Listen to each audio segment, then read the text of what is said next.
anak-anak, selamat datang, selamat berjumpa kembali bersama Bu Evi. Pada pertemuan kemarin, kita sudah membahas mengenai komponen-komponen listrik. Hari ini, ayo kita lanjutkan pada materi selanjutnya mengenai rangkaian listrik. Perhatikan paparan Ibu dengan seksama ya, karena Ibu akan memberikan tantangan di setiap jedanya. Kalian akan diminta untuk menjawab pertanyaan sesuai dengan apa yang Ibu paparkan. Tetap semangat dan tetap fokus anak-anak. Rangkaian listrik. Rangkaian listrik adalah susunan alat-alat yang dihubungkan dengan sumber listrik sehingga menghasilkan arus listrik. Berdasarkan susunannya, rangkaian listrik dibagi menjadi 3 bagian. Yang pertama, ada rangkaian seri. Yang kedua, ada rangkaian paralel. Dan yang ketiga, ada rangkaian campuran. Ayo kita simak penjelasannya satu persatu. Yang pertama, ada rangkaian listrik seri. Rangkaian listrik seri adalah rangkaian listrik yang disusun secara berderet atau berurutan. Coba kamu lihat gambar di bawah ini. Ini adalah contoh gambar dari rangkaian listrik seri. Semua lampu disusun secara berurutan atau berderet. Penyusunan rangkaian listrik secara seri memiliki kelebihan dan kekurangan. Kelebihannya adalah yang pertama, pemasangannya mudah. Yang kedua, hemat dalam penggunaan kabel dan saklar. Yang ketiga, perawatannya mudah. Dan yang keempat, biayanya murah karena tidak membutuhkan banyak komponen.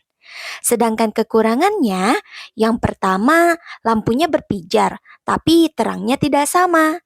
Yang kedua, jika satu lampu padam, maka lampu yang lainnya juga ikut padam.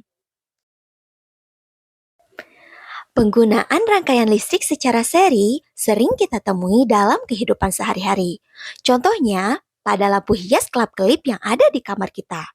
Kemudian juga ada pada lampu senter. Dan yang terakhir juga bisa kita temui pada saat Natal, pada pohon Natal sebagai hiasan lampu kelap-kelipnya. Yang kedua, ada rangkaian listrik secara paralel. Rangkaian listrik secara paralel adalah rangkaian listrik yang disusun secara sejajar atau bercabang.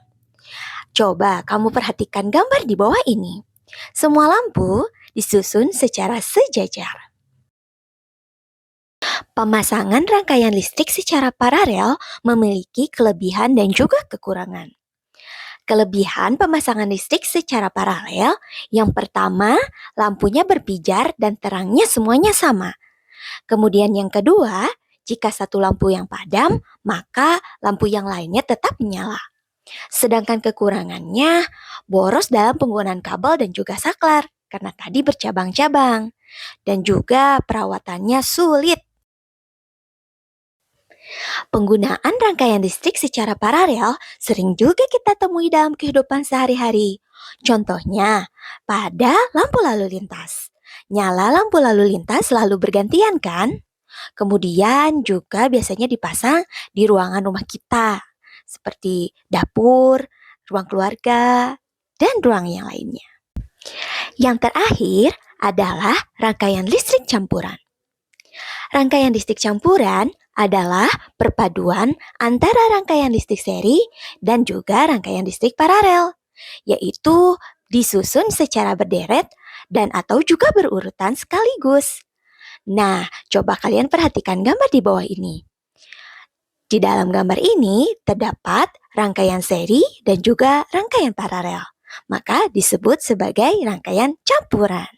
Paparan Ibu mengenai rangkaian listrik seri, paralel, dan juga campuran telah selesai. Ibu harap kamu belum puas ya dengan penjelasan Ibu kali ini. Ibu berharap kamu bisa mencari lagi sumber-sumber yang lain supaya kamu lebih memahami mengenai rangkaian listrik seri, paralel, dan juga campuran. Selamat melanjutkan pembelajaran.